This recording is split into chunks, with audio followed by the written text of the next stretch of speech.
E aí, Pedro Venceslau, boa noite também. Como é bom ter você aqui com a gente no CNN Prime Time. A gente vê que a maior queda, e a gente vai trazer esses números detalhados daqui a pouco, mas uma queda muito grande entre os próprios eleitores do presidente Lula. Uma queda de popularidade no Nordeste. Primeiro, a explicação de como isso acontece nessas regiões onde o PT sempre foi muito forte, mas já aparecia uma queda, é verdade, na pesquisa Quest. Mas quais são os alvos do PT para tentar reverter esse cenário? Pedro, boa noite. Boa noite, Márcio. Boa noite a todos os colegas. Olha, esses são os números que mais preocupam o governo nesse momento, porque o Nordeste sempre foi a peça de resistência do presidente Lula. Foi o Nordeste que deu a vitória a ele, além, claro, do antibolsonarismo em 2022. Também os eleitores de baixa renda, as mulheres, enfim.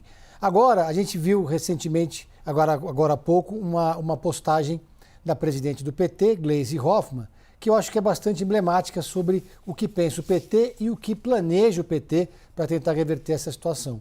Eu acho emblemático porque a Gleisi, ela começa até metade da mensagem dela culpando terceiros, terceirizando a culpa. Jamais ela faz uma autocrítica. Aliás, o PT não tem esse hábito de fazer autocríticas. Então ela culpa a especulação desenfreada, ou seja, a Faria Lima. Culpa o aumento do imposto estadual da gasolina, ou seja, os governadores.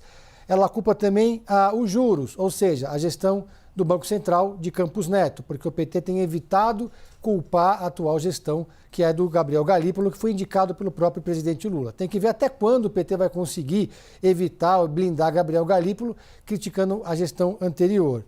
E depois, o PT também aponta o PIX também como um problema, essa questão dessa crise do PIX e a questão da inflação do preço dos alimentos. Aí a Gleisi Hoffmann, na segunda metade da mensagem dela, começa a falar sobre os antídotos, de que forma o PT pode sair dessa situação, o governo pode sair dessa situação. Bom, ele fala em isenção do imposto de renda para quem ganha até 5 mil salários mínimos, é uma grande aposta do governo e uma promessa de campanha do Lula. A implementação do programa de distribuição de gás, fala também do Bolsa Família, que é um programa antigo que já existia desde o início desse terceiro mandato do Lula, e também do programa Pé de Meia. Mas lá pelo final da mensagem, Márcio, ela fala de um aspecto importante da estratégia do PT. Ela fala em disputa política e comparação. Essa é a base da estratégia do PT e da reflexão que eles fazem sobre o que deve ser o segundo semestre. Por quê? Porque com todos os petistas com os quais eu converso, eles lembram que no segundo semestre, muito provavelmente, vai acontecer o julgamento de Jair Bolsonaro no Supremo Tribunal Federal. Ou seja, a expectativa do PT é que o segundo semestre seja marcado por um debate sobre a possibilidade, a tentativa de uma conspiração para dar um golpe de Estado no Brasil.